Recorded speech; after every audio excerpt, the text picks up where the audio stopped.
Hi, ಇದು continuation blog. Lepakshi ದೇವಸ್ಥಾನಕ್ಕೆ ಹೋಗಿ ಬಂದು ಹಾಗೆ ಬರ್ತಾ ಇದ್ದೆ ದಾರಿಯಲ್ಲಿ ಇನ್ನು ಈಶ್ವರ ಟೆಂಪಲ್ಗಂತ ಹೊರಡ್ತಾ ಇದ್ದೀವಿ. ಇನ್ನು ಈಶ್ವರ ಟೆಂಪಲ್ಗೆ ಹೊರಡಬೇಕು ಅಂದರೆ ಲೈಟ್ ಸೆಟ್ಟಿಂಗು ಅದೆಲ್ಲ ನೈಟ್ ಹೊತ್ತು ಚೆನ್ನಾಗಿರುತ್ತೆ ನೋಡೋದಕ್ಕಂತ ಹೇಳಿ ಇನ್ನು ಅಲ್ಲೇ ಸ್ವಲ್ಪ ಹೊತ್ತು ಕೂತ್ಕೊಂಡು ಓಡಾಡಿ ರಾಜು ಸುಮಾರು ಸತಿ ಹೋಗಿದ್ದಾರೆ. ಆದರೆ ಲೈಟ್ ಸೆಟ್ಟಿಂಗ್ ನೋಡಬೇಕು ಅಂತ ಇವತ್ತು ನಮ್ಮನ್ನೆಲ್ಲ ಕರ್ಕೊಂಡು ಹೋಗ್ತಿದ್ದಾರೆ. ನಮಗೂ ತುಂಬ ದಿನದಿಂದ ಆಸೆ ಇತ್ತು ಈಶ್ವರ ಟೆಂಪಲ್ಗೆ ಹೋಗೋಣ, ದರ್ಶನ ಪಡ್ಕೊಳ್ಳೋಣ ಹೇಗಿದೆ ಏನು ಅಂತ. ಇನ್ನು ಸ್ಕೂಲ್ ರಜೆ ಬೇರೆ ಇತ್ತು, ಗಣೇಶ ಹಬ್ಬ ದಿನ ಅಲ್ವಾ, ಅದಕ್ಕೆ ಹೋಗಿ ಬಂದ್ಬಿಡೋಣ ಅಂತ ಹೋಗಿದ್ವಿ. ಒಂದು 5 ಗಂಟೆ ಹಂಗೆ ರೀಚ್ ಆದ್ವಿ ಈಶ್ವರ ಟೆಂಪಲ್ಗಂತ.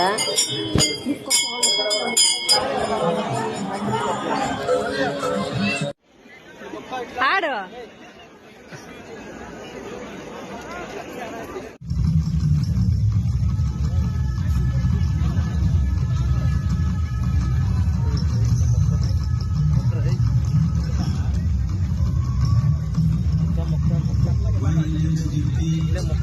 Di